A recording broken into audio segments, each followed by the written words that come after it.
दंगा करने वालों को बख्शा नहीं जाएगा, नुकसान की भरपाई दंगाइयों के घर और जमीन बेचकर वसूल की सरकार। नागपुर दंगा कांड में महाराष्ट्र सरकार का बड़ा एक्शन, सख्त रुख तैयार कर रहे देवेंद्र फडणवीस। नमस्कार, मैं हूं अंजना और आप देख रहे हैं आजाद भारत समाचार। आइए शुरुआत करते हैं आज की खास खबर से।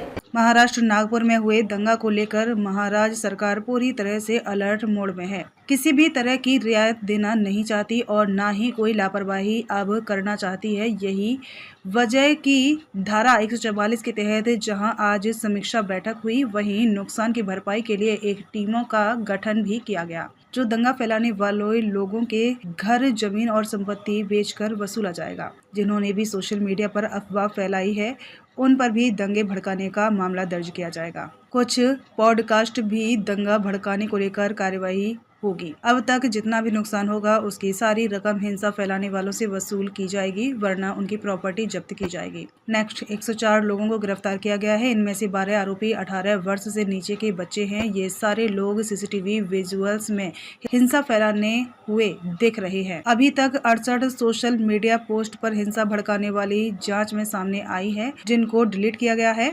1992 के बाद कभी भी नागपुर में ऐसे दंगे नहीं हुए। इस तरह से आगजनी करना, लोगों की गाड़ियों को तोड़ना, ये सहन नहीं किया जाएगा। इस पर बड़ी कार्यवाही जारी ही रहेगी। विशेष तौर पर जिन्होंने पुलिस पर हमला किया, उन्हें अपनी करतूत का परिणाम भुगतना ही पड़ेगा। महाराष्ट्र में हम लोग अपनी तरह से कार्यवाही करते हैं। जहां बुलडोजर की जरूरत होगी, वहां बुलडोजर चलाया जाएगा। मुंबई से आजाद भारत समाचार के लिए अय्यप्पन नाडर की खास रिपोर्ट। उन नियमों में बैठाकर हम लोग निश्चित रूप से उनको मदद करेंगे। अगले 7 दिनों में ये मदद करने की हमारी कोशिश होगी। और साथ साथ जिन लोगों ने सोशल मीडिया का उपयोग करते हुए इस प्रकार के पोस्ट किए, जिसके कारण दंगे भड़के या दंगे भड़कने में या लोगों को भड़काने में जिनकी पोस्ट ने काम किया है, ऐसे लोगों को भी हम लोग सह आरोपी बनाएंगे, को एक्यूज बनाएंगे और उनको भी दंगे का आरोपी माना जाएगा। करीब 68 पोस्ट ये अभी तक आइडेंटिफाई करके उसको डिलीट किया गया है। कुछ आइडेंटिफिकेशन अभी भी जारी है। वो आइडेंटिफिकेशन होने के बाद उस पर भी कार्रवाई की जाएगी। नागपुर की एक अपनी संस्कृति है। 1992 के बाद नागपुर में कभी भी इस प्रकार के दंगे नहीं हुए। कभी छोटी मोटी घटना हुई होगी, लेकिन इस प्रकार से आगजनी करना, लोगों के गाड़ियों को तोड़ देना, पत्थरबाजी करना, ये किसी भी हालत में सहन नहीं किया जाएगा। और इस पर कड़ी से कड़ी कार्रवाई ये हमने शुरू कर दी है और ये जारी ही रहेगी जब तक हम लोग ये जो दंगे है इनको सबक नहीं सिखा देते। विशेष रूप से जिन्होंने पुलिस पर हमला किया है, उनको तो निश्चित रूप से अपनी करतूत का भुगतान करना ही पड़ेगा। कड़ी से कड़ी धाराएं उन पर लगकर जब तक उनको कठोर से कठोर दंड नहीं होता, तब तक हम लोग शांत नहीं बैठेंगे। सर, क्या इसमें विदेशी शक्तियों का भी जिक्र किया जा रहा है कि बांग्लादेश कनेक्शन जोड़ा जा रहा है, मालेगांव कनेक्शन जोड़ा जा रहा है, और क्या इसकी जांच नागपुर पुलिस के साथ साथ एनआईए भी कर रही है? क्या सर याला दोन टेरर एंगल काय आहे का सर? देखिए, इसमें अभी सारी तफ्तीश चल रही है।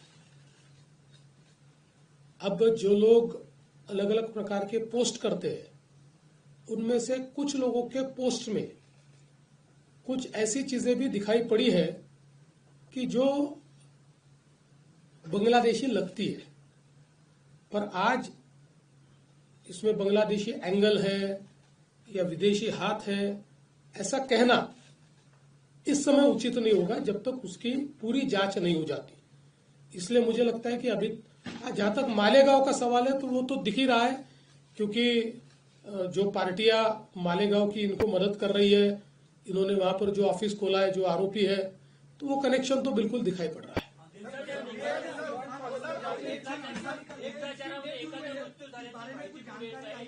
देखिए, अभी इसके बारे में आधिकारिक रूप से डॉक्टर उसकी घोषणा करेंगे, उसके बाद ही उस पर बोलना ठीक होगा। दंगा होने के बाद यूपी में जैसे बुलडोजर कार्रवाई होती है, तो नागपुर में भी वो दंगाई को अभी जब पूरी जो मामला स्पष्ट है सामने, तो क्या नागपुर में भी बादलपुरा एरिया में बुलडोजर कार्रवाई होगी क्या? देखिए, महाराष्ट्र में हम लोग अपने तरीके से कार्रवाई करते हैं। जहां बुलडोजर चलाने की आवश्यकता होगी वहां चलेगा, जहां गलत काम होगा उसको रौंदा जाएगा, किसी को बख्शा नहीं जाएगा। सीपी सर के बाइट में कहा गया है, सीपी सर ने कि 80 लोगों में से 11 लोग, और आपने भी बताया कि विधि संघर्ष बच्चे हैं, तो ये फिलिस्तीनी पैटर्न है। तो हमारा एक लॉ है कि अगर 18 साल से कम बच्चा जो है वो गाड़ी चलाता है, कुछ एक्सीडेंट होता है या पकड़ा जाता है, तो माँ बाप मतलब उसकी सजा होती है। तो ऐसे में नहीं लगता अगर ये आगे रोकने के लिए ऐसा कुछ कानून बनना चाहिए? देखिए, अभी इसकी जांच होगी और मैंने जैसे बताया कि हमारे पास अवेलेबल जितने कड़े से कड़े कानून हैं, उन कानूनों के तहत हम लोग इसमें कार्रवाई करेंगे। 2012 में जब मुंबई में वायलेंस हुआ, 2012 में महिला कांस्टेबल्स के साथ काफी अभद्रता की गई थी, इसमें भी वैसा ही है, एक सिमिलर पैटर्न लग रहा है। देखिए, महिला कांस्टेबल के साथ अभद्र व्यवहार हुआ, मैंने सीपी साहब को ये पूछा है, ऐसी परिस्थिति नहीं है। हाँ, महिला कांस्टेबल पर पत्थर फेंके गए, उनको आहत करने का प्रयास हुआ है, लेकिन जिस प्रकार से मीडिया में बातें चली है, मैंने उसके बारे में पुलिस कमिश्नर से जानकारी ली और पुलिस कमिश्नर ने स्वयं उसकी जांच की है और उनका कहना यह है उस प्रकार का अभद्र व्यवहार नहीं हुआ है। हाँ, जरूर, और ये भी गलत ही है कि महिला कांस्टेबल को घेरकर उनके ऊपर पत्थर फेंकना, तो उसके ऊपर वैसी कार्रवाई होगी। पूरा मामला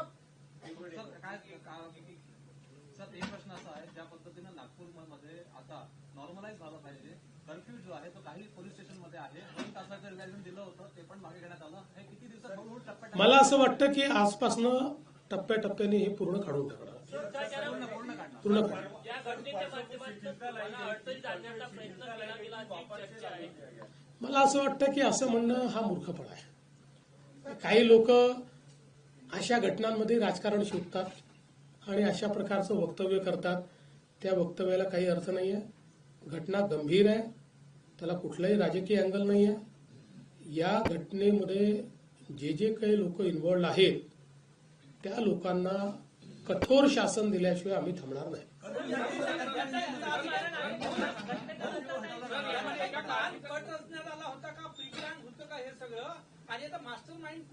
नाही, असं आहे की काही इंडिकेशन जरूर आहे की काही ठिकाणी प्लॅन झालेला दिसतोय.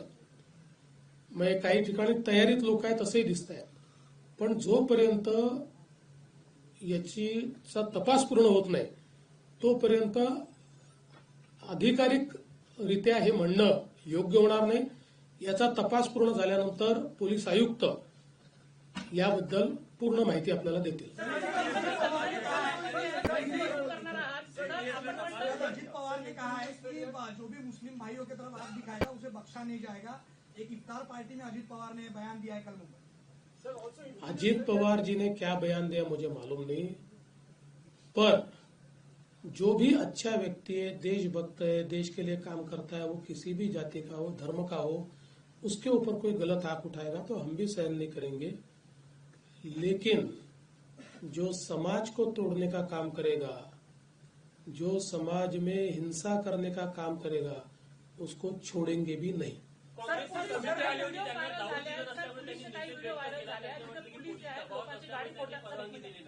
गाड्या फोडताना दिसलाय पोलिसांच्या व्हिडिओमध्ये की पोलिस गाड्या फोडतात. आपण म्हटलं की दंगाईकडून पैसे वसूल करणार आहात, तर जे पोलिसांनी जे गाड्या फोडल्या त्याला काय विचार करून असं आहे की शेवटी जेव्हा अशा प्रकारची धावपळ असते त्यावेळेस पोलीसही दंडा घेऊन मागे पळत असतात, एखादा दंडा कुठे मारतात याचा अर्थ पोलिसांनी गाड्या तोडल्या वगैरे असं म्हणणं योग्य होणार नाही. मला असं वाटतं की किमान या बाबतीत तरी विनाकारण पोलिसांना टार्गेट करणं अतिशय चुकीचं होईल. पोलिसांनी नीट काम याच्यामध्ये केलंय, पोलिसांनी मार खाल्लेला आहे, त्यामुळे पोलिसांची बाजू आपण घेतली पाहिजे. समिती आली आज ते राजकारण करता या मुद्द्यावर असं वाटतंय का? ही काँग्रेसची समिती किती गंभीर आहे याचं एकच उदाहरण मी देतो की ज्याच्यावर अकोला दंग्याचा आरोप आहे त्या दंग्याचा आरोपी हा त्यांच्या समितीचा सदस्य. म्हणजे आता दंगेखोर हे दंग्याची चौकशी करण्याकरता जर येणार असतील तर ही समिती म्हणजे अक्षरशः लांगुल चालन आहे, पाय चाटणे आहे. मुख्य आरोपी जो आहे त्याचं मालेगावशी कनेक्शन आहे असं म्हटलं जात आहे, काय माहिती आहे? मी सांगितलं मगाशी त्याच्यावर. बघा असं आहे की याच्यातला वेळ इतका कमी आहे ही घटना आणि त्याच्यानंतर झालेला की त्याच्यामुळे खूप इंटेलिजन्स आपल्याला मिळवायला वेळ होता आणि प्रिपेअर करायला वेळ होता असं परिस्थिती काही दिसत नाही. हा असं म्हणू शकतो आपण की अधिक चांगला इंटेलिजन्स मिळवता आला असता, फेल्युअर असं नाही म्हणतात.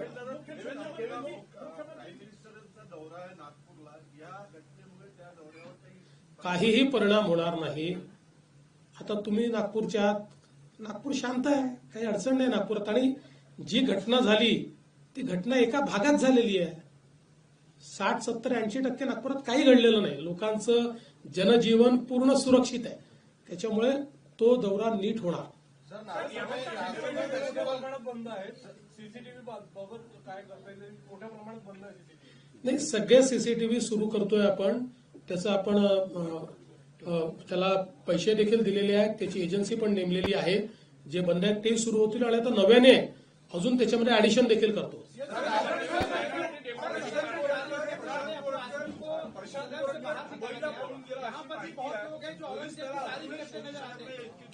असं आहे,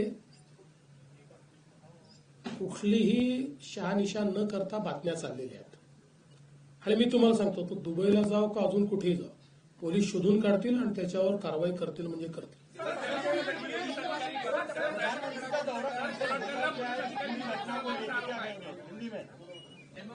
प्रधानमंत्री जी का दौरा जिस प्रकार से तय हुआ है उसी प्रकार से होगा. आप सब लोग जानते हैं नागपुर में शांति है. 80% नागपुर के इलाके में तो इस दंगे का कोई असर भी नहीं था, 1 मिनट के लिए भी नहीं था. ये कुछ एरिया है जिस एरिया में ये एक प्रकार से कॉन्सेंट्रेटेड था और वहां पर भी अभी शांति है. इसलिए कोई प्रधानमंत्री जी के दौरे पर इसका असर नहीं है. वो दौरा जैसे प्रस्तावित है वैसे ही होगा. खबरों में अब तक के लिए बस इतना ही. फिर होगी आपसे मुलाकात ऐसी एक खास खबर के साथ. तब तक के लिए नमस्कार और देखते रहिए आजाद भारत समाचार.